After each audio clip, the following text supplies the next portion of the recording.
Football is a multi-billion-dollar empire. Okay, stop. This isn't another video about VAR, Super League conspiracies, or how many Saudi teams are buying wash players. Maybe not that one, but it's not about just money either. None of that. This is about you and me, the fans.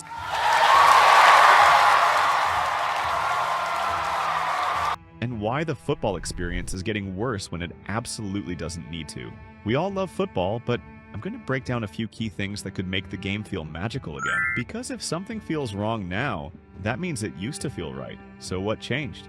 Was it the players? Nope. In fact, footballers today are more athletic, more technical, and more connected than ever. Sure, some lack the soul of old-school legends, and yeah, some do more TikToks than tackles. But that's not the real problem.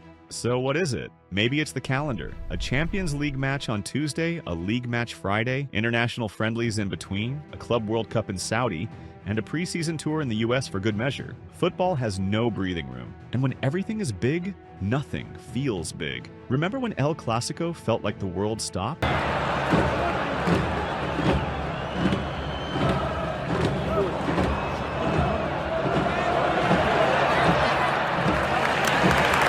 Now it feels like just another overhyped fixture sponsored by a betting company, streamed with fake crowd noise and half-filled stadiums. The build-up is gone. The tension is diluted. It's not just this one match. This is modern football's entire vibe. Announce a game on social media, drop a generic trailer with epic music and zero context, and move on. No narratives, no backstory, no blood. Just another match and another overpriced competition. Remember when football rivalries were born on the pitch, not in marketing departments? When Liverpool versus Chelsea was Gerrard versus Lampard, not a brand versus a brand? Now we're force-fed rivalries through Netflix docuseries and influencer content. It feels manufactured, because it is, but we still show up. We still watch, because we want it to be good.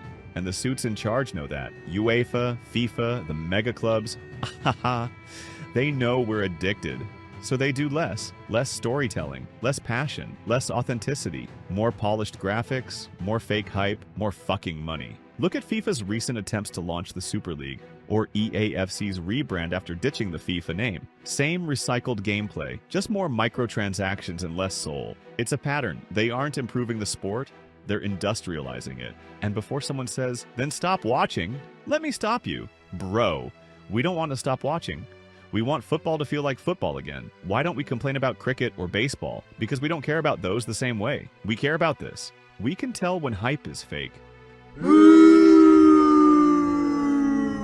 We can see when a club suddenly pushes a 17-year-old academy player as the future just because their transfer budget ran dry. We don't want artificial stars, we want authenticity. That's why we root for Bellingham's raw fire, but roll our eyes when PSG drop another Neymar replacement with a 5-part promo. Football's greatest moments aren't in promo packages, they happen in real time. A last-minute goal, a shocking comeback, a spontaneous crowd chant, Aguero's title winner, Messi's farewell, the kind of moments you feel.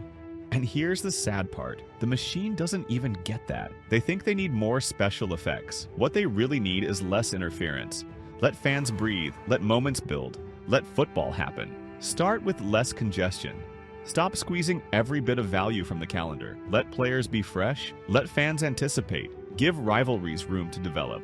Next, stop forcing narratives. Let clubs create their own legends. Let underdogs rise without being turned into TikTok stars before they've played 10 matches. Let managers be personalities again. Bring back the chaos. And let's be honest, the voices behind the sport, they're tired. Pundits reading off scripts. Ex-players are avoiding real opinions to protect their brand. Maybe it's time for a new voice. Someone who gets what football feels like now. Someone who isn't stuck in 2005. Football doesn't need more sponsors. It needs more soul.